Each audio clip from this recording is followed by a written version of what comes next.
going to drop his head, and when he does, we release the brakes. Pressures and temps are in the green. We're golden.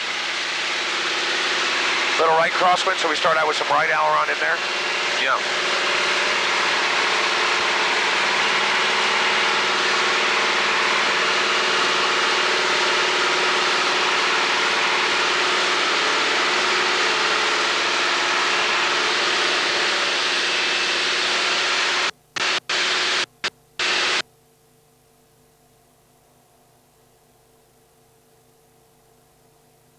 And you can check those green pins have come all the way back. Yeah, I've got them. Good.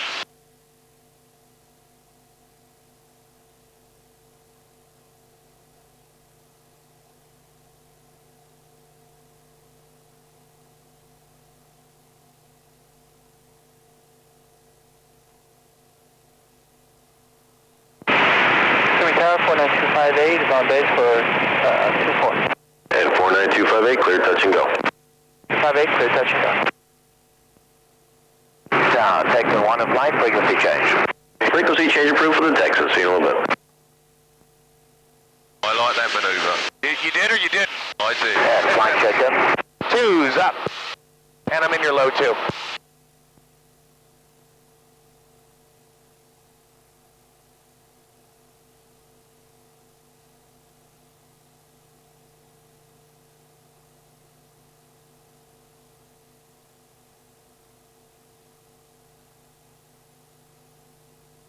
Is that a bit of pressure in my ears there?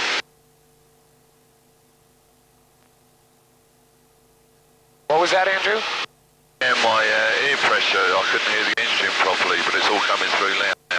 Yeah, we're climbing at a fairly good clip here, right around 800, 900 feet a minute we're going up. We're going to scoot underneath his wing right now and snap a picture with our still camera on the wingtip. What I want you to do is look over to the left wingtip and give it a thumbs up once we get under there. Stealth. And look over to the left wingtip. Big snap. Here it comes. Got it. And we'll cross underneath. This is the 6 o'clock position or trail formation.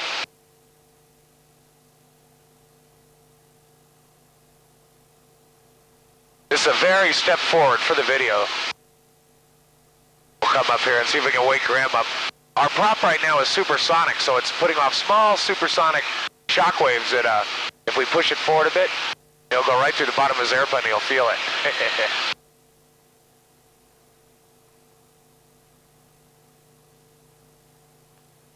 Coming up for the tips.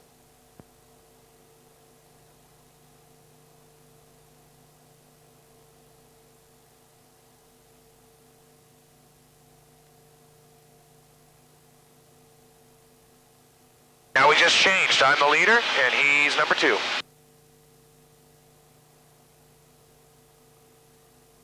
And we'll do a 6 o'clock. Roger that, and then just give me a low still when you get a chance.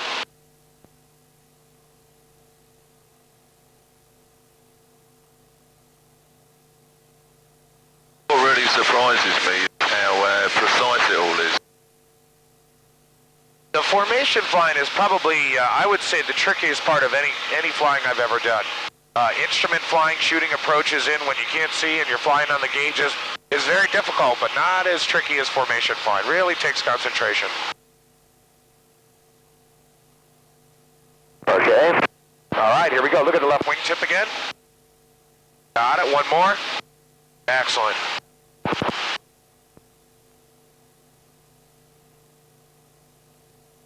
Yeah, we'll ease that way. You want me to give you a peel off?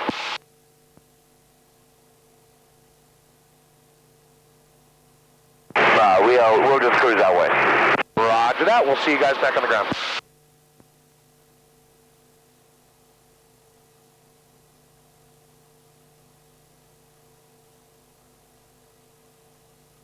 All right, you ready to take over? I think so. Toes up on the bottom of the rudder, just leave your heels on the floor. Nice light touch on the stick with your right hand. Sorry, I leave my heels on the floor, yeah? Yeah, just use your toes and the balls of your feet on the bottom of the pedal. Okay. And then take the stick with your right hand and just kind of feel it out a little bit.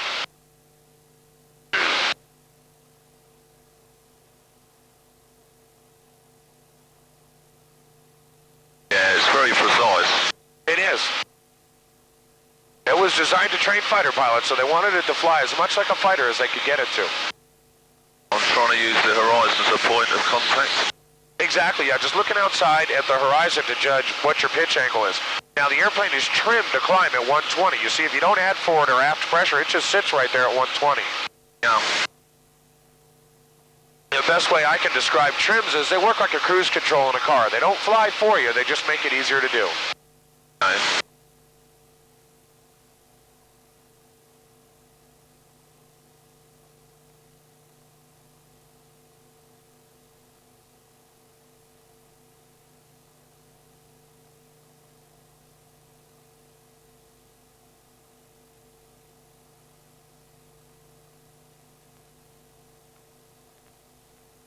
Let's try a gentle turn to the right here. Bank it into the right with the stick and press lightly on your right foot as you do. Anytime you move the stick, you need pedal in that direction. So right stick, right foot, left stick, left foot. And the pedal doesn't need to move much. It's almost just pressure change. It's good. Roll out of that turn with a little left stick, a little left foot. Good. The rudder's probably the trickiest part to get a feel for. So keep practicing those turns, get a feel for them. What now? Yeah, go ahead. Turn to the left. As you can see, we're kind of dealing with the big sky, little bullet theory here. There's not much to hit up here. So just so long as you don't run into the ground or any other aircraft, I'll be pretty happy. Okay. Good, and then a bit of a left turn.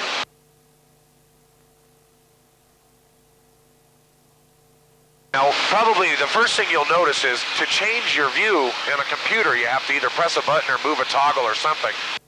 With a real aircraft, all you do is look, and it really makes it quite easy.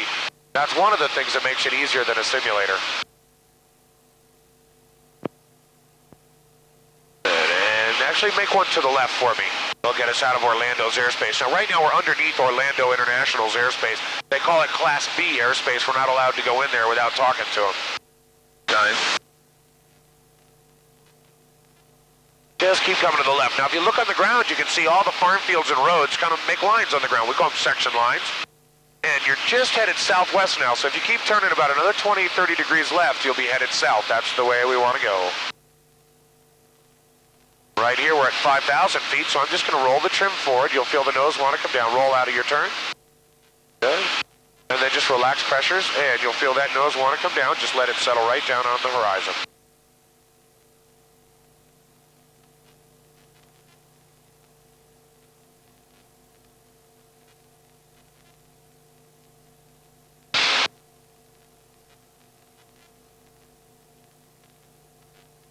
Yeah, I can feel it now.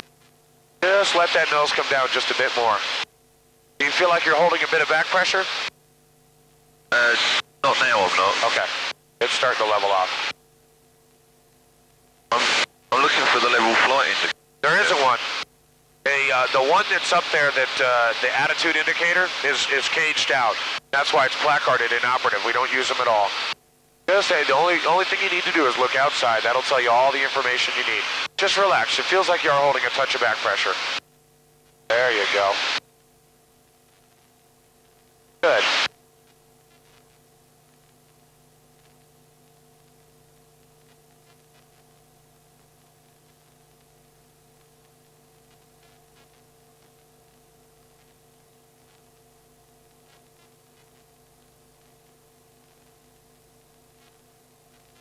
Just kind of let go of the stick for a minute and see what happens.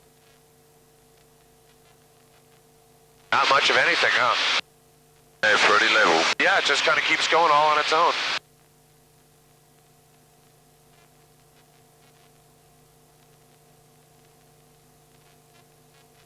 All right, now we're clear of Orlando's airspace. So give me a left turn here to head towards east. You can see you're headed just a bit southwest again, so it'll be about just past 90 degrees, maybe 110 degrees a turn.